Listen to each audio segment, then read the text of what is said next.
السلام علیکم ورحمۃ اللہ تعالی وبرکاتہ۔ ناظرین کرام، ابھی چند دن سے ایک مسئلہ سوشل میڈیا پر بہت تیزی سے وائرل ہو رہا ہے، بہت تیزی سے پھیلا ہوا ہے، خاص کر جب سے گنبد رضا کے سامنے اعلیٰ حضرت رضی اللہ تعالیٰ عنہ کے گنبد کے سامنے کی یوگا کی کچھ تصاویر سوشل میڈیا پر وائرل ہوئی ہیں، تب سے یہ مسئلہ بہت زیادہ سوشل میڈیا پر گردش کر رہا ہے۔ طرح طرح کی تحریریں بھی لوگوں کی سامنے آئی ہیں۔ ابھی اسی کو لے کر کے، یوگا کو لے کر کے رضوی دارالفتہ کے بانی و مفتی نبیر اعلیٰ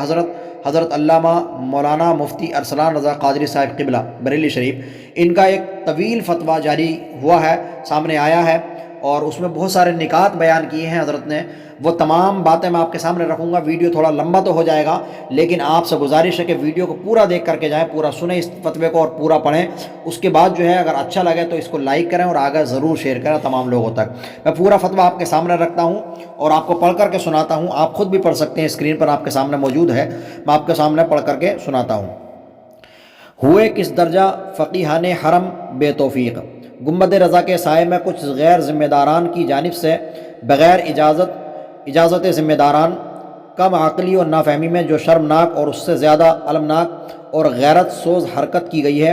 اس کی جتنی مذمت کی جائے کم ہے۔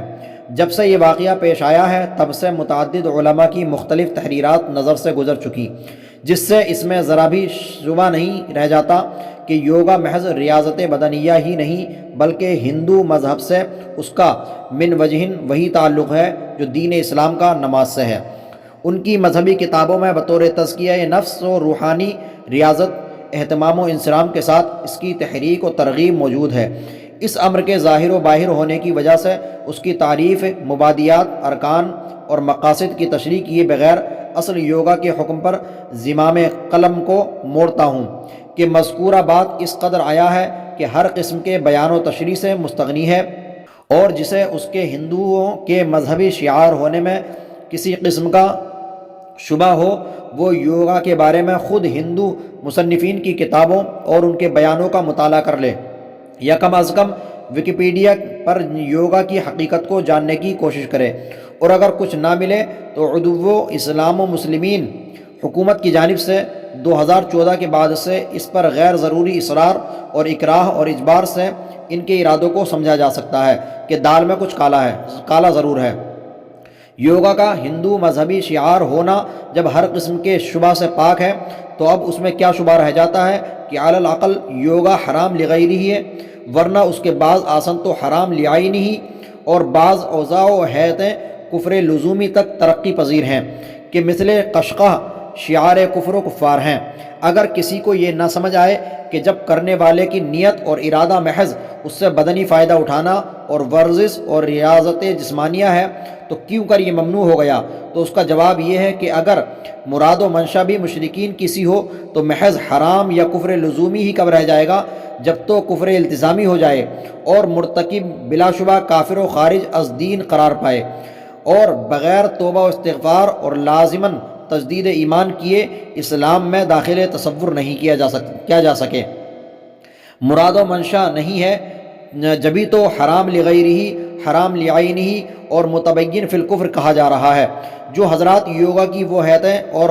وضعیں اختیار کرنا چاہتے ہیں جن میں کفریہ یا شرکیہ معنی نہیں اور نہ وقت خاص پر کرتے ہیں، ان کے لیے بھی یوگا کی شرعاً اجازت نہیں کہ جب اس کی جڑیں ہندو مذہب سے تعلق رکھتی ہیں تو شرعاً اس کی اجازت نہیں کہ حرام لعینہ نہ بھی ہو، حرام لغیرہ ضرور ہوگا۔ اور شریعت مطہرہ کا قاعدہ معلوم ہے کہ وہ محرمات ہی نہیں بلکہ ذرائع محرمات کے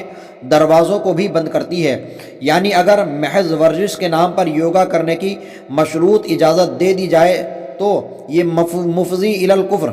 و شرک ضرور ہوگا، کیونکہ اس کا مصدر اور اس کی جڑیں اور انتہا بہرحال کفریہ و شرکیہ عقیدہ ہی ہے۔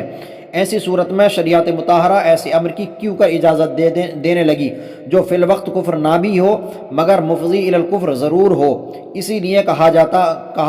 کہ چاہے کتنا پاک و صاف کر لیا جائے، یوگا کے نام پر ہونے والی یہ حرکت حرمت لغیرہ و ممنوع شرعی سے خالی نہیں۔ یوگا کو محض ریاضت و ورزش کہہ کر جواز کا حیلہ تلاش کرنے والے یہ بھول جاتے ہیں کہ من تشبہ بقوم فہو منہم میں جس مشابہت کی ممانعت ہے وہ یہی ہے کہ دوسری قوم کے خاص مذہبی شعار میں ان کی مشابہت و مطابقت اختیار کی جائے، جیسا کہ یوگا ہے، لہٰذا کوئی یوگا کو صرف بدنی ریاضت کے طور پر بھی کرے جب بھی حکم حرمت و منع سے خالی نہیں کہ اس کو وضع کرنے والے نے بہرحال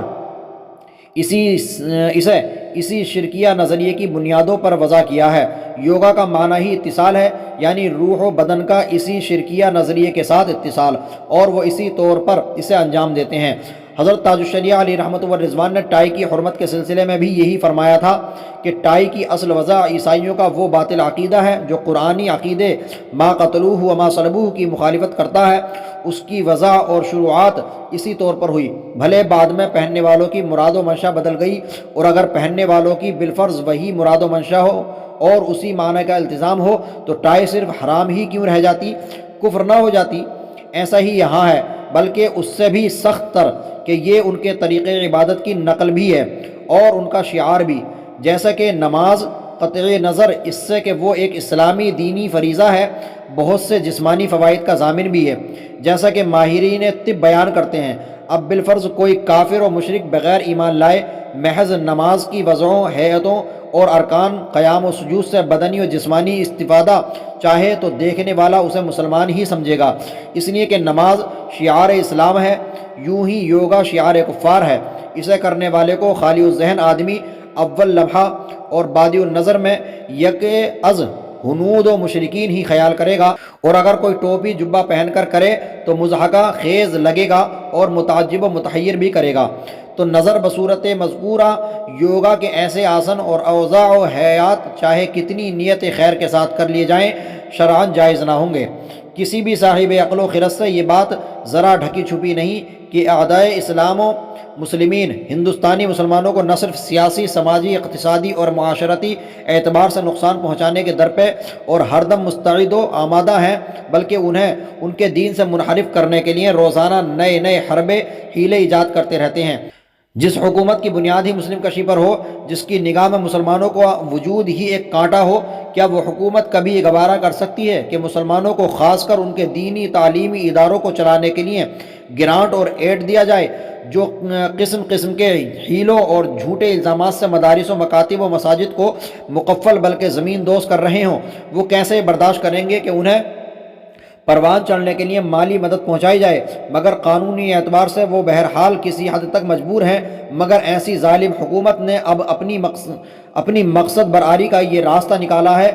کہ ایسے اسالیب اور طریقے اختیار کیے جائیں جس سے غیور مسلمان یا تو خود مجبور ہو کر گرانٹ لینا چھوڑ دیں یا پھر بالتدریج دین میں تبدیلی اور انحراف قبول کریں۔ یوگا پر اصرار و اکراہ و اجبار بھی اسی سلسلے کی ایک کڑی ہے، یا یوں کہا جائے کہ آئندہ عزائم کے نفاذ کا پیش خیمہ ہے۔ یہ بھی واضح رہے کہ عدو اسلام و مسلمین جماعت کے برسر اقتدار آنے کے بعد ہی یوگا پر زور دیا جانا شروع ہوا ہے۔ جو حضرات آج یوگا کے نامعقول تعویل اور توجیہ کرنے کی کوشش کر رہے ہیں، کل وہ وندے ماترم گیت کے جواز کے حیلے ڈھونڈیں گے، پرسوں بھارت ماتا کی جے کا نعرہ لگائیں گے، ترسوں رامائن کو داخل نصاب کرنا قبول کریں گے، اور پھر یہ ایک نہ ختم ہونے والا سلسلہ ہے۔ ملازمین اپنی نوکریاں بچانے کے لیے آخر دین کی صورت کس قدر مسخ ہونے دیں گے؟ دین و شریعت میں معاذ اللہ کہاں تک تعویلیں، توجیہیں اور تبدیلیاں کریں گے؟ اگر بالفرض کسی ملازمت میں ارتکاب حرام قطعی پر ایسا ہی جبر و اکراہ ہو جائے اور دین پر قائم رہنا اتنا ہی مشکل ہو جائے تو وہ ملازمت ہی از روئے شرع کب جائز ہے؟ خود تو بدلتے نہیں، قرآن کو بدل دیتے ہیں، ہوئے کس درجہ فقیہان حرم بے توفیق۔ اس سلسلے میں مجوزین مغالطہ یوں کھاتے ہیں کہ یوگا کی حیت و وضع یعنی ورزش کے طریقے اور معمولات کو اس کی اصل اور حقیقت سے جدا کر کے شریعت کا حکم جاننے کی کوشش کرتے ہیں۔ ظاہر سی بات ہے کہ کوئی عالم و مفتی ایک عام ورزش جو کہ ممنوعات شرعیہ سے پاک ہو کیوں کر ناجائز و حرام کہنے لگا کہ حدیث پاک میں ہے المؤمن من القوی احب الی اللہ من المؤمن الضعیف، مگر ایک عام ورزش کی اجازت ایک الگ چیز ہے اور خاص یوگا کی ورزش کی اجازت ایک دوسری شے ہے۔ یوگا اپنی اصل و وضع کے اعتبار سے کفریہ بنیادوں پر قائم ہے۔ یوگا اور ورزش میں عموم خصوص من وجہ کی نسبت ہے، نہ ہر ورزش یوگا ہے اور نہ ہر یوگا ورزش ہے، بلکہ بعض یوگا ورزش نہیں، البتہ بعض یوگا ورزش ہے۔ اب یہ تین صورتیں ہوئیں، بالترتیب ان کا حکم بھی ملاحظہ کریں۔ نمبر 1، ورزش یوگا نہیں، اس کے جواز میں شبہ نہیں، وہ بالاتفاق جائز ہے۔ نمبر 2، اور جو یوگا ورزش نہیں اس کے شرعاً ممنوع ہونے میں کسی کو کلام نہیں، وہ بالاتفاق ناجائز ہے کہ بعض کی حرمت اور بعض کے کفر ہونے پر شاید فریق مخالف بھی انکار نہ کرے۔ ظاہر سی بات ہے جب وہ ورزش بھی نہیں تو سوائے مشابہت کفار کے اور کیا ہوا؟ اب یہ مشابہت یا تو شعار کفر میں ہوگی یا شعار کفار میں، علی الاختلاف، کسی میں کفر کسی میں حرمت کا حکم ہوگا۔ نمبر 3، ہاں جو یوگا ورزش ہے وہ مختلف ہی ہے، اس میں مجوزین اور ہمارے درمیان اختلاف ہو سکتا ہے۔ ہم اس یوگا کو بھی ممنوع قرار دیتے ہیں کہ سد ذرائع اور غلق باب ہو، اور مجوزین ایسے یوگا کو جائز سمجھتے ہیں، مگر انہیں سمجھنا چاہیے کہ اگر سد ذرائع نہ کیا گیا تو بالتدریج یہی عمل یوگا سے قریب تر کر دے گا، اور دھیرے دھیرے لوگ یوگا کے دیگر ارکان سے بھی دلچسپی لینا شروع کر دیں گے، یہاں تک کہ اگر یہ مسلمانوں میں رائج ہو گیا تو وہ دن دور نہیں کہ آنے والی نسل اس کے وہ بھی ارکان ادا کریں جس کے کفر و شرک ہونے یا کم از کم حرام ہونے میں شبہ نہیں، اور پھر اس کے قبیح و کریا نتائج برآمد ہوں گے۔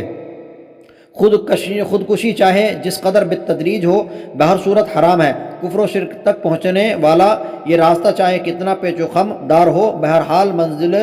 کفر و شرک ہے۔ اس دریا میں پانی کفر و شرک ہی یہ سمندر سے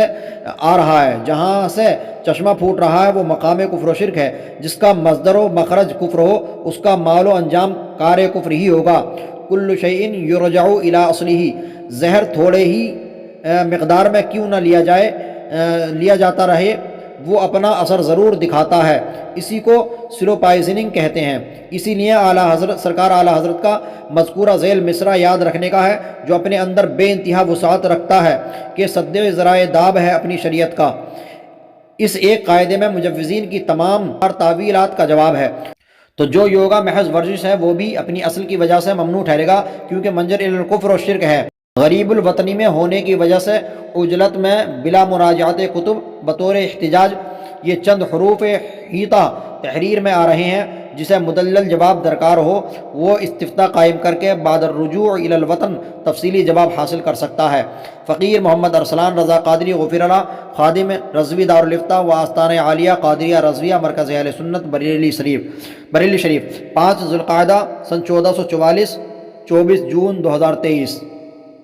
تو یہ مفتی ارسلان رضا قادری صاحب قبلہ نبیر اعلیٰ حضرت نے یہ بہت تفصیلی فتویٰ جاری کیا ہے، جس میں تمام نکات جاری کیے ہیں اور یہ واضح کیا ہے کہ یوگا کیا ہے، یوگا کے تمام اقسام کو، یوگا کی تمام شقوں کو بیان کیا ہے۔ آپ لوگوں سے گزارش ہے کہ اس ویڈیو کو زیادہ سے زیادہ شیئر کریں۔ ملتے ہیں اگلی ویڈیو میں، خدا حافظ، السلام علیکم ورحمۃ اللہ تعالی وبرکاتہ۔